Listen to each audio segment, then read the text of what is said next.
Hi, in today's session we are going to discuss about Jainism. See, Jainism is actually a very important chapter as a continuity from the later Vedic period.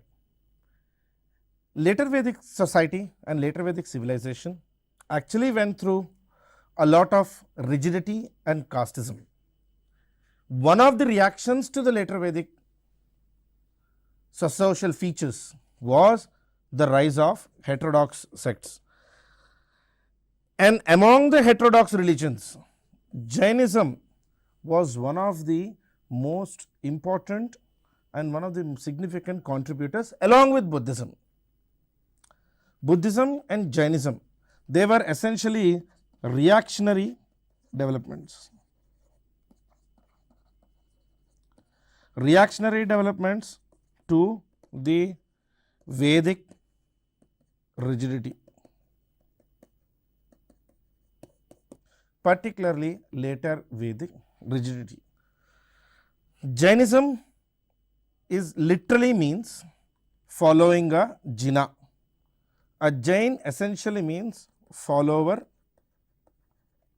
of a Jina, and Jina literally means conqueror of knowledge or enlightened or omniscient. These are the words which are used to describe a Jain monk. Firstly, we will see the causes and the rise of new religion in approximately 600 BC. Later Vedic society, that is the period of 600 BC, was mainly a Varna divided society.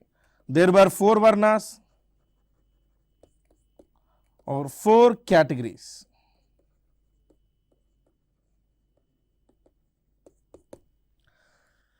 Kshatriya community, which was the second in the Varna classifications, Brahmana, Kshatriya, Vaishya, Shudra. Among these 4, Kshatriya was the second category. Kshatriyas were the main persons or main community involved with rituals, and they were reactionary. Particularly, they were opposing the ritualistic domination by the Brahmanas. The priestly class or the Brahmanas actually had specific domination, specific ritualistic control over the society. And later Vedic society, as we have seen in one of the previous sessions also, was primarily an Iron Age civilization involved with iron plowshare, sacrificial ceremonies, particularly Bali. The word is Bali. Bali was a very common feature of all the Vedic rituals. The peasant communities in the later Vedic society, later Vedic period, were mainly focused on cattle wealth, and the Bali practice or giving animals in sacrifice practice only made issues even more challenging. The ritualistic domination of the Brahmanas also brought economic complications. It also involved or introduced economic challenges and economic complications, the rituals as well as the Bali aspect, and the new forms of property. For example, later Vedic period, approximately 600 BC, if you see, the peasant community was very rich. Agriculture was at its peak. The peasant community was very rich, wealthy. This peasant community, which was basically categorized as Shudras, always tried to question this logic of why they are the lowest part of the society. When compared to the economic activity, they are the largest players. Shudras were also supported by the Vaishya communities. The Vaishyas, the Shudras questioned the discrimination, given that they both contributed the most economically to the society. And Kshatriyas, who became the victims of ritualistic domination, also started to oppose the later Vedic rigidity. Kshatriyas, as said, specifically against ritualistic domination by the Brahmanas, and most of these new communities were particularly against killing of cattle. For example, the practice of go-ghana. Go-ghana is actually was a practice of killing cattle for rituals in the early Vedic period for consumption. This was specifically prohibited as suggested by J.N. historian. Vaishyas, with increase in trade and commerce, they had specific importance in the society, and the new social inequalities, particularly with land becoming wealth. There were two major communities, landed and the landless. The landed community and the landless community always started to have direct challenge with each other. These were all then associated with superstitious beliefs, mantras mostly from 𝗧𝗦𝗔𝗧, very complex rituals and sacrifices, like for example yagna and homa. Yagnas and homam, these made ritualism over dominated. For everything there was a rigid system, you have to do like this only, you cannot do like that only. This sort of confusion created more trouble. And Upanishads were too philosophical, it complicated concepts for the commoners. I mean, instead of explaining things in a simplistic manner, Upanishads and other Veda Samhitas only made the entire content of religion, content of the society more complicated and more confusing. A direct reaction to this was Shramana tradition. Whereas most of the Shramanas like Ajivikas, later period Guptas and Jains, Brahmana, Buddhists and Jains, these people helped to simplify philosophy of a religion, explaining in Pali, explaining in Prakrit. Shramanic traditions made things quite easy for people to understand. One of the first reactions to all these caste rigidities, later Vedic rigidities, was a reaction with a philosophy called Jainism. Jainism, just like Buddhism, was actually a philosophy. It started as an idea, eventually it became a religious policy, a religious principle. Now, let me be very clear on this, not only here, but whenever you read about philosophy, now that may be the Shaddarshanas or the 6 Hindu philosophies of the Orthodox school, or the philosophies of the heterodox school, you have to understand that philosophies are nothing but merely just ideas. Philosophies are nothing but ideas. I mean, they are just an idea. There are no good philosophies or bad philosophies. There are no right philosophies, there are no wrong philosophies. There is just a philosophy. Jainism believes that the philosophy of Jainism or the concept of Jainism has been there before the world, and it will be there even after the world. So Jainism believes they have been there from the time of creation, they are with the creation. Jainism as a philosophy will survive even after creation. These Jains are actually followed by or guided by 24 Tirthankaras. A Tirthankara, Tirtha means a holy place. So 24 Tirthankaras are associated with 24 holy places, basically the banks of river. There are 24 Tirthankaras or 24 Gurus who guided the Jains, who are currently guiding the Jains through their books and through their philosophy. Even among these 24, we actually read really about 3 people. Rishabhanada, first Jain Guru, 23rd Guru Parshavanada, and 24th Guru Vardhamana Mahavira. We only read about 3 Gurus. Rishabha, first Guru, Parshava, the 23rd Guru, and Vardhamana Mahavira, 24th Guru. The only 3 Gurus who are important in our Jainism. So there are 3 main Gurus among the 24 whom we study.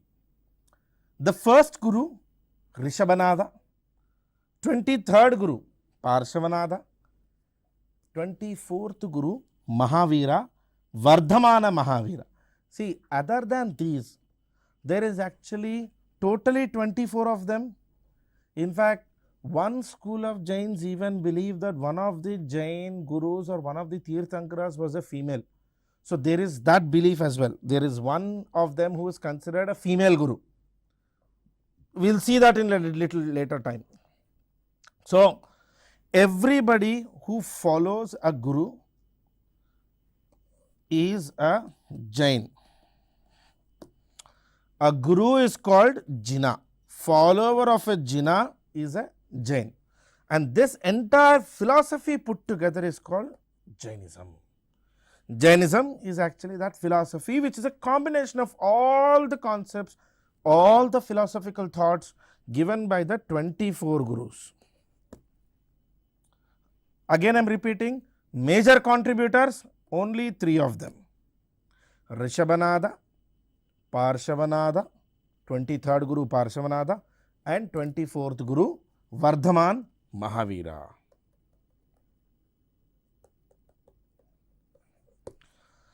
And for many of you, you do know that Mahavira is actually the most popular Jain Guru. So, a Jina basically means a victor or conqueror, basically conqueror of ignorance.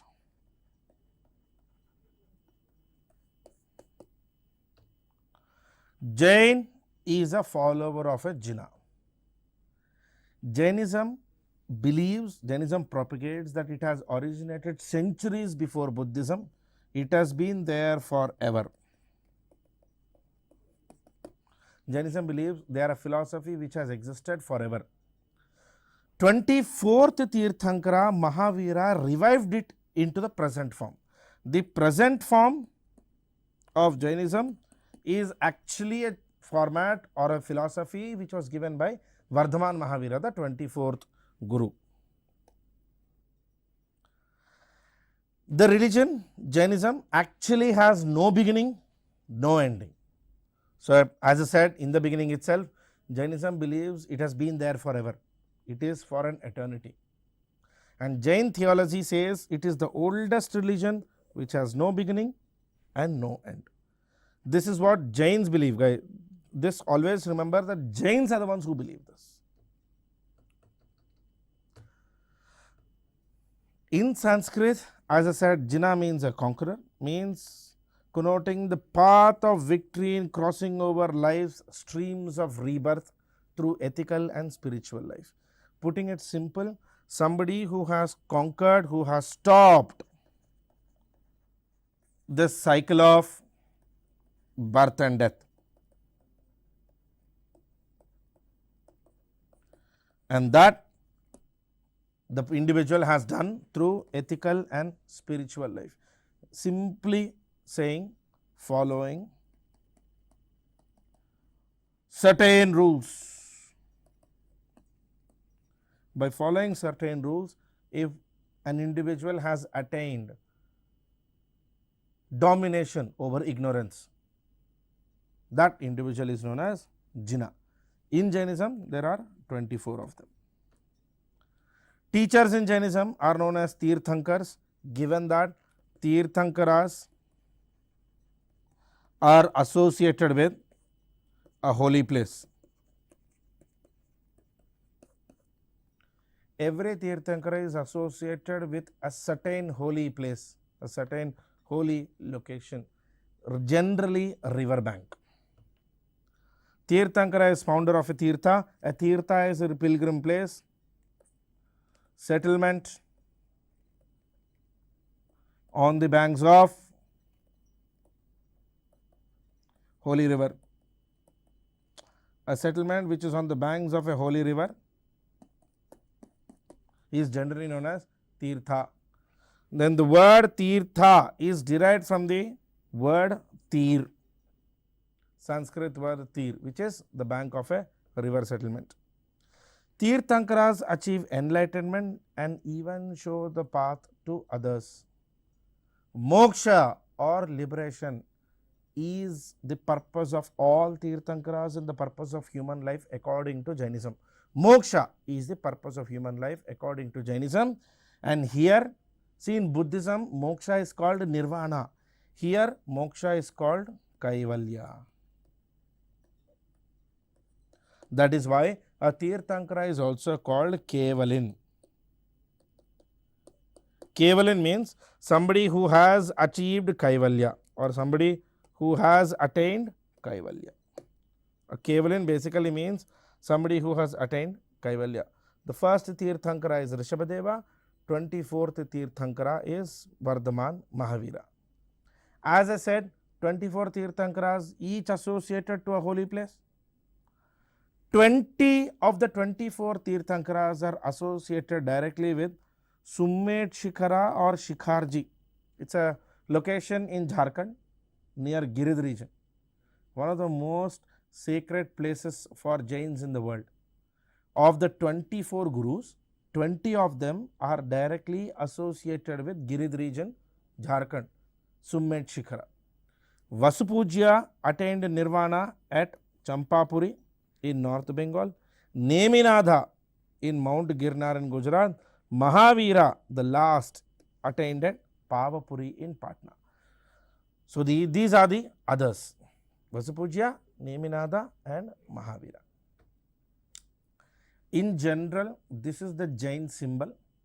Jains have a symbolic representation for their religion.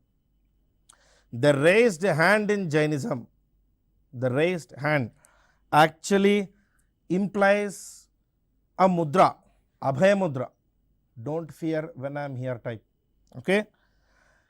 The upper three symbols that you have here, the three dots, they are the three rules of Jainism: Samakhya Jnana, Samakhya Acharana, Samakhya Darshana. We will be seeing that a little later in this session.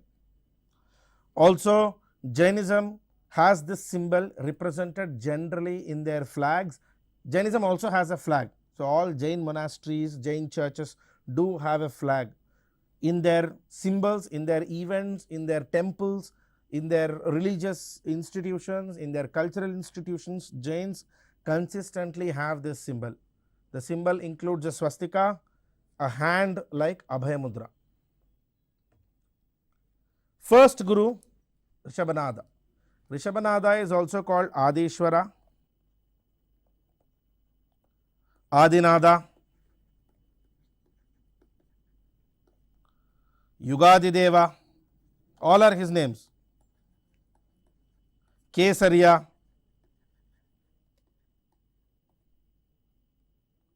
all are his names. Rishabhanada. And Rishabhanada is symbolically represented with a bull. See, there is one school of Jainism, there are certain divisions in Jainism.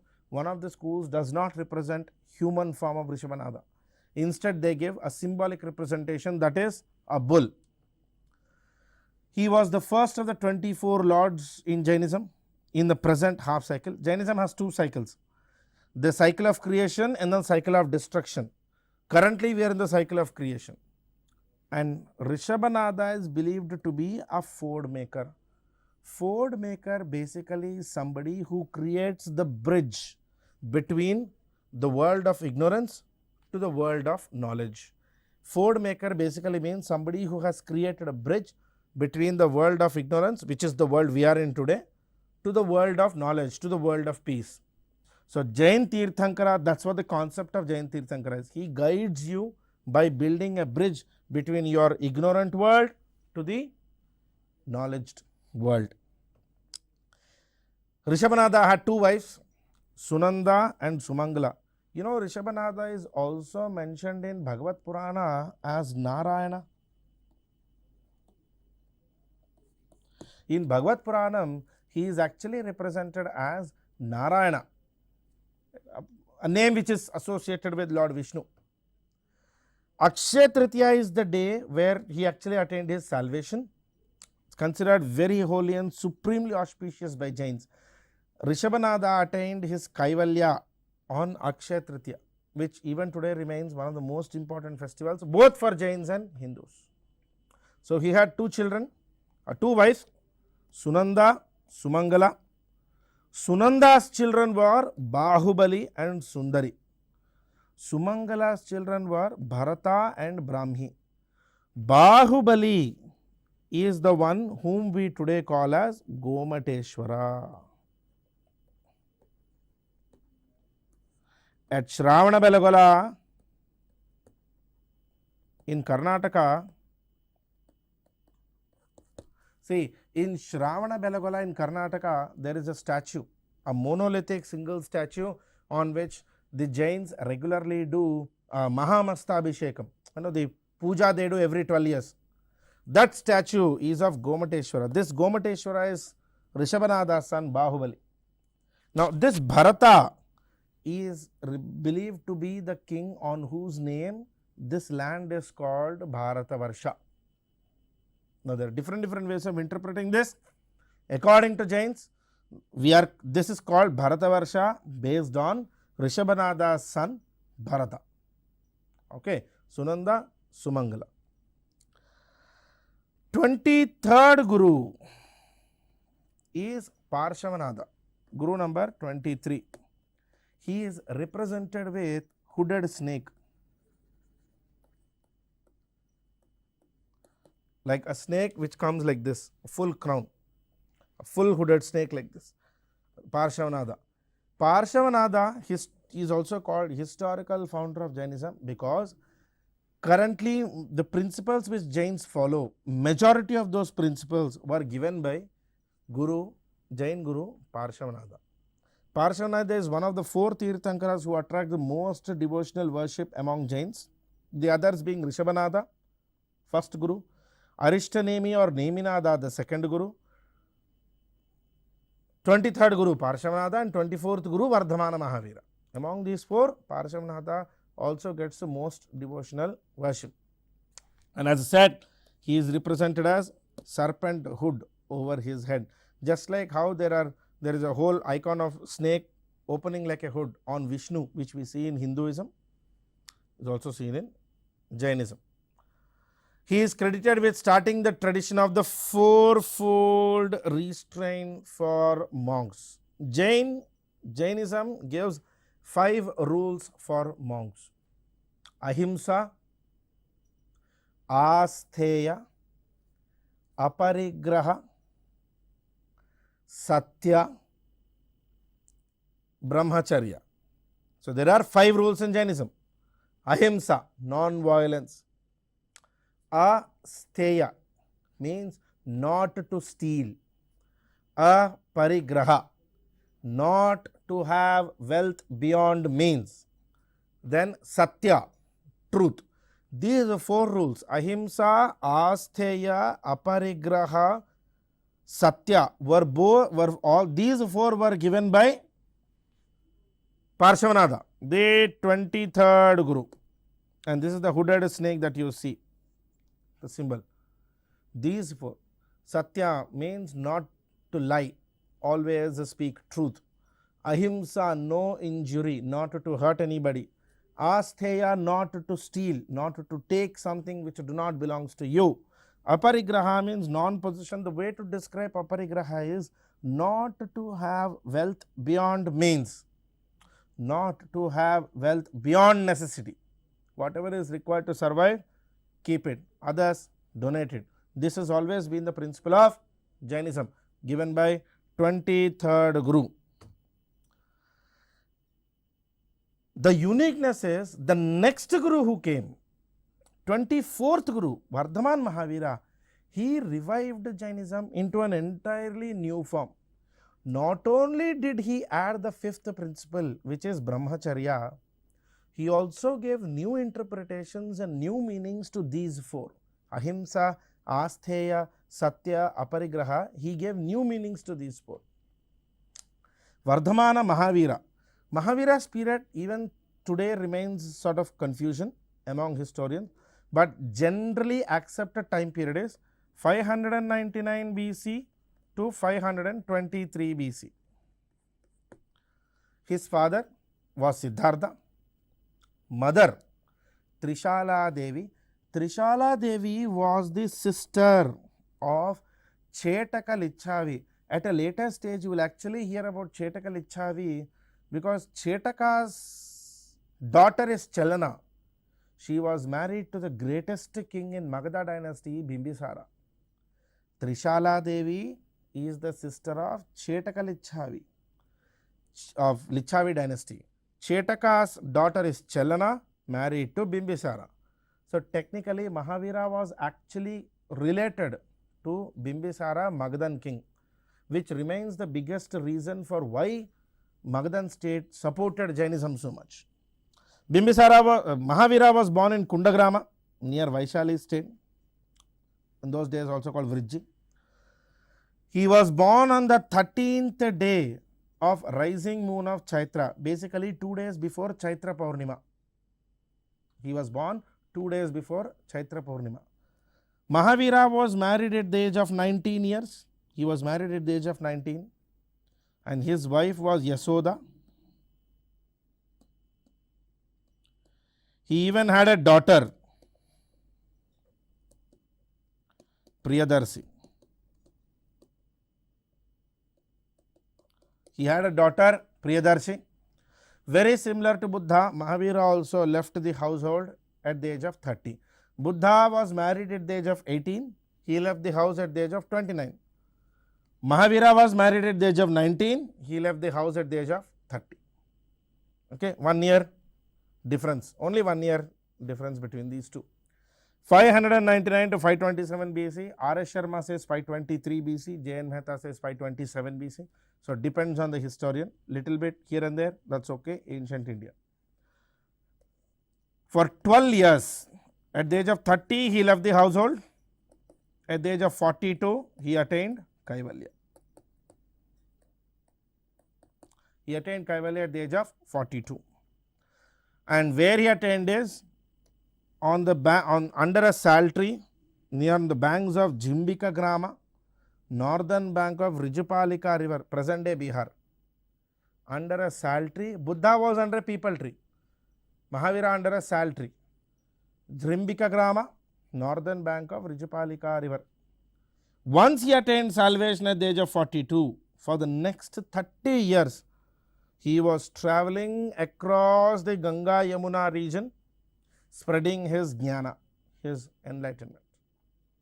Finally, at the age of 72, Mahavira committed Sallekhana Vrata. This is sometimes also called Samtara. Samtara is actually a practice where there is a complete method of self-starvation. No eating, no drinking water, giving up life through a very painful process. Mahavira believed that this painful process is the only way to attain salvation, and Mahavira himself did this at Pavapuri in South Bihar region. Vardhaman Mahavira also was a Kshatriya. His father was a great king. His mother was also actually a princess from the Chetaka Lichavi. And eventually, once he attained salvation, he travelled for 30 years, just like Buddha. He also travelled for 30 years. He was married at the age of 19. He attained salvation at the age of 42. Mahavira is commonly referred to as Veera Prabhu, Sanmati, Ativira, Gnataputra, and different books. Even Buddhist books talk about Mahavira. Buddhist Pali canons call him Nigada Nataputta. This information is important for your prelims, factual information. Very important for your prelims and factual information. Veera Prabhu, Ativira, Gnataputra, Sanmati, Nigata Nataputta. So his parents were both Kshatriya. Mother himself was a princess. Father was also Siddhartha. He was married to Yasoda at a very young age of 19. And as I said, he had a daughter, Priyadarshana. She is in Pali books, she is called Priyadarshi or Annoja.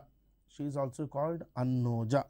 Priyadarshi, Priyadarshana or Annoja. All the three are her names only. Daughter's name, Mahavira's daughter's names. At the age of 30, he gave up his family life, spent 12 years as a wandering monk. Initially, remember, he was only an Ajivika. So in this session, we have seen introduction on Mahavira, we have seen what is Jainism, what are the reasons for the start of Jainism, what are the specific facts and specific information about Mahavira. In the next session, we will see more about Jainism. Thank you. Have a nice day.